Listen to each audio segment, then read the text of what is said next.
Assalamualaikum warahmatullahi wabarakatuh. Inilah kisah orang-orang yang beriman, tetap teguh pada keimanan mereka pada Allah, hingga dibakar di dalam parit, dan seorang pemuda yang memiliki karomah luar biasa. Kisah ini dikenal dengan kisah Hasyabul Ufdud. Inilah kisah lengkapnya. Kisah ini disebutkan dalam firman Allah. Demi langit yang mempunyai gugusan bintang, dan hari yang dijanjikan, dan yang menyaksikan dan yang disaksikan. Binasa dan terlaknatlah orang-orang yang membuat parit yang berapi, dinyalakan dengan kayu bakar, ketika mereka duduk di sekitarnya, sedang mereka menyaksikan apa yang mereka perbuat terhadap orang-orang yang beriman. Dan mereka tidak menyiksa orang-orang mukmin itu melainkan karena orang-orang mukmin itu beriman kepada Allah yang Maha Perkasa lagi Maha Terpuji, yang mempunyai kerajaan langit dan bumi, dan Allah Maha menyaksikan segala sesuatu. Quran Surat Al-Buruj ayat 1-9. Yang subscribe dan like, semoga banyak rejeki yang berkah. Amin. Kisah Hasyabul Ufdud diceritakan dalam hadits dari Syuhaib. Rasulullah Shallallahu Alaihi Wasallam bersabda, dahulu ada seorang raja dari golongan umat sebelum kalian, ia mempunyai seorang tukang sihir. Ketika tukang sihir tersebut berada dalam usia senja, ia mengatakan kepada raja bahwa ia sudah tua dan ia meminta agar dikirimkan anak yang akan jadi pewaris ilmu sihirnya. Maka ada seorang anak yang diutus padanya. Tukang sihir tersebut lalu mengajarinya. Di tengah perjalanan ingin belajar, anak ini bertemu seorang rahib, pendeta, dan ia pun duduk bersamanya dan menyimak nasihat si rahib. Ia pun begitu takjub pada nasihat-nasihat yang disampaikan si rahib. Ketika ia telah mendatangi tukang sihir untuk belajar, ia pun menemui si rahib dan duduk bersamanya. Ketika terlambatnya mendatangi tukang sihir, ia dipukul, maka ia pun mengadukannya pada rahib. Rahib pun berkata, jika engkau khawatir pada tukang sihir tersebut, maka katakan saja bahwa keluargaku menahanku. Jika engkau khawatir pada keluargamu, maka katakanlah bahwa tukang sihir telah menahanku. Pada suatu ketika, lalu tibalah ia di suatu tempat, dan di situ ada seekor binatang besar yang menghalangi jalan orang-orang. Pemuda itu berkata, pada hari ini saya akan membuktikan, apakah penyihir itu yang lebih baik, ataukah rahib. Lalu pemuda itu mengambil sebuah batu kemudian berkata, ya Allah, apabila perkara rahib itu lebih dicintai di sisimu daripada tukang sihir itu, maka bunuhlah binatang ini sehingga orang-orang dapat melintas tanpa penghalang. Lalu ia melempar binatang tersebut dan terbunuh. Orang-orang pun bisa lewat. Kemudian pemuda itu mendatangi rahib dan menceritakan kejadian tadi. Rahib tersebut pun mengatakan, wahai anakku, saat ini engkau lebih mulia dariku. Keadaanmu sudah sampai pada tingkat sesuai apa yang saya lihat. Sesungguhnya engkau akan mendapat cobaan, maka jika benar demikian, janganlah menyebut namaku. Pemuda itu dapat menyembuhkan orang buta dan yang berpenyakit kulit. Ia pun dapat menyembuhkan orang-orang dari berbagai macam penyakit. Berita ini pun sampai di telinga sahabat dekat raja yang telah lama buta. Ia pun mendatangi pemuda tersebut dengan membawa banyak hadiah, lalu berkata, ini semua bisa jadi milikmu asalkan engkau menyembuhkanku.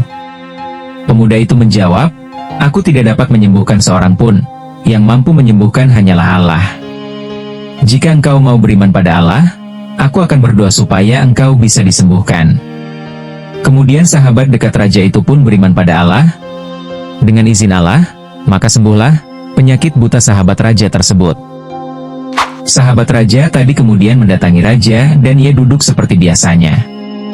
Raja pun bertanya padanya, siapa yang menyembuhkan penglihatanmu? Ia pun menjawab, Tuhanku. Raja pun kaget, apa engkau punya Tuhan selain aku? Sahabatnya pun berkata, Tuhanku dan Tuhanmu itu sama yaitu Allah. Mendengar itu sang raja murka, ia terus menyiksanya sampai disebutlah nama pemuda yang menyembuhkannya itu. Kemudian sang raja memerintahkan prajuritnya untuk menangkap pemuda itu, dan dihadapkan di depan raja. Lalu sang raja berkata pada pemuda itu, dengan nada lembut, wahai anakku, telah sampai padaku berita mengenai sihirmu yang bisa menyembuhkan orang buta dan berpenyakit kulit, serta engkau dapat melakukan ini dan itu. Pemuda tersebut pun menjawab, sesungguhnya aku tidaklah dapat menyembuhkan siapapun, yang menyembuhkan adalah Allah. Apa engkau punya Tuhan selain aku? Pemuda itu menjawab, Tuhanku dan Tuhanmu itu sama yaitu Allah. Mendengar hal itu, raja pun murka lalu menindaknya. Ia terus menyiksanya, sampai disebutkanlah nama pendeta yang menjadi gurunya. Pendeta pun ditangkap dan dihadapkan di depan sang raja. Raja pun memerintahkan pada pendeta itu, "Kembalilah pada ajaranmu, akulah Tuhanmu dan sembahlah aku," kata sang raja. Pendeta itu pun menolak. Lalu didatangkanlah gergaji dan diletakkan di tengah kepala pendeta itu. Karena pendeta itu tetap teguh pada keyakinannya, tidak mau menyembah sang raja, dibelahlah kepalanya dengan gergaji itu dan terjatuhlah belahan kepala pendeta tersebut. Setelah itu, sahabat dekat raja didatangkan pula, ia pun diperintahkan hal yang sama dengan pendeta. Ia pun enggan. Lantas terjadi hal yang sama, didatangkanlah gergaji dan diletakkan di tengah kepalanya. Lalu dibelahlah kepalanya dan terjatuhlah belahan kepala tersebut. Kemudian giliran pemuda itu yang dihadapkan pada sang raja. Ia diperintahkan hal yang sama, "Kembalilah pada ajaranmu, akulah Tuhanmu dan sembahlah aku," kata sang raja. Pemuda itu pun enggan. Kemudian pemuda itu diserahkan kepada pasukan raja. Raja berkata, "Pergilah kalian bersama pemuda ini ke gunung, lalu dakilah gunung tersebut bersamanya. Jika kalian telah sampai di puncaknya, jika ia mau kembali pada ajarannya, dan mau menyembah aku maka bebaskan dia. Jika tidak, lemparkanlah ia dari gunung tersebut." Lantas pasukan raja tersebut pergi bersama pemuda itu lalu mendaki gunung. Lalu pemuda ini berdoa, "Ya Allah, cukupilah aku dari tindakan mereka dengan kehendak-Mu." Gunung pun lantas berguncang dan semua pasukan raja akhirnya jatuh. Lantas pemuda itu kembali dengan selamat mendatangi sang raja. Ketika sampai, raja berkata pada pemuda itu, "Apa yang dilakukan teman-temanmu tadi?" Pemuda tersebut menjawab, "Allah telah mencukupi dari tindakan mereka." Lalu pemuda ini dibawa lagi bersama pasukan raja. Raja memerintahkan pada pasukannya, "Pergilah kalian bersama pemuda ini dalam sebuah sampan menuju tengah lautan. Jika ia mau kembali pada ajarannya, maka bebaskan dia. Jika tidak, tenggelamkanlah dia." Mereka pun lantas pergi bersama pemuda ini.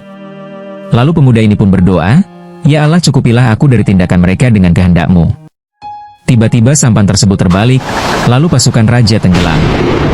Pemuda tersebut kembali selamat mendatangi raja. Ketika menemui raja, ia pun berkata pada pemuda itu, "Apa yang dilakukan teman-temanmu tadi?" Pemuda tersebut menjawab, "Allah telah mencukupi dari tindakan mereka." Pemuda itu berkata pada raja, "Engkau tidak bisa membunuhku sampai engkau memenuhi syaratku." Raja pun bertanya, "Apa syaratnya?" Pemuda tersebut berkata, "Kumpulkanlah rakyatmu di suatu bukit. Lalu ikatlah aku di atas sebuah pelepah. Kemudian ambillah anak panah dari tempat panahku, lalu ucapkanlah, Bismillah Robbil Gulam, artinya, dengan menyebut nama Allah Tuhan dari pemuda ini. Lalu panahlah aku karena dengan cara itu, engkau bisa membunuhku." Lantas sang raja memerintahkan rakyatnya berkumpul di suatu bukit. Pemuda tersebut pun diikat di pelepah, lalu raja tersebut mengambil anak panah dari tempat panahnya kemudian diletakkan di busur. Setelah itu, ia mengucapkan, Bismillah Robbil Gulam, lalu dilepaslah dan panah tersebut mengenai pelipisnya. Lalu pemuda tersebut memegang pelipisnya tempat anak panah tersebut menancap, lalu ia pun mati. Rakyat yang berkumpul tersebut lalu berkata, "Kami beriman pada Tuhan pemuda itu, kami beriman pada Tuhan pemuda itu." Raja datang, lantas ada yang berkata, "Apa yang selama ini aku khawatirkan selama ini benar-benar telah terjadi. Manusia saat ini telah beriman pada Tuhan pemuda itu." Lalu raja tadi memerintahkan untuk membuat parit di jalanan lalu dinyalakan api di dalamnya.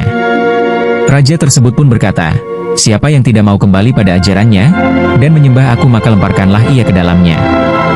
Lalu satu persatu rakyatnya yang tetap teguh beriman pada Tuhan pemuda tersebut dimasukkannya dalam api. Sampai ada seorang wanita bersama anaknya. Wanita ini pun begitu tidak berani maju ketika akan masuk dalam api itu. Lantas anaknya pun berkata, "Wahai ibu, bersabarlah karena engkau di atas kebenaran." Hadis riwayat Muslim.